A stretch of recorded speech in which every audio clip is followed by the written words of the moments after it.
Hello అండి, ఇది 15 లీటర్ల బకెట్ అండి.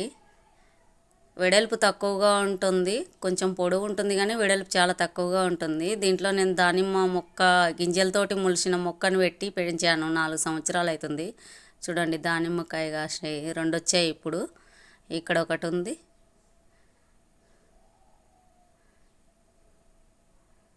చూడండి, చెట్టు చిన్నగానే ఉంది. అటు సైడ్కి ఒకటి కనిపిస్తుంది చూడండి. ఇక్కడ ఒకటి ఉంది చూడండి. కొంచెం పెద్దగానే ఉండేది. సైడ్కి అన్ని కొమ్మలు దారికి అడ్డం వస్తున్నాయని నేను కట్ చేశాను. ఇది బలం లేక చిన్నగా పెరిగిందండి. భూమిలో అయితే చాలా పెరిగి ఎప్పుడో కాసేది. 2 ఇయర్స్ నుంచి ఒక్కొక్క కాయ ఒక్కో సంవత్సరం వచ్చింది. పోయిన సంవత్సరం, అంతకుముందు సంవత్సరం. ఇప్పుడు 2 కాయలు వచ్చాయి. మస్తు మొగ్గలు వచ్చి రాలిపోతున్నాయి. ఇప్పుడిప్పుడే స్టార్ట్ అయింది. థ్యాంక్స్ అండి.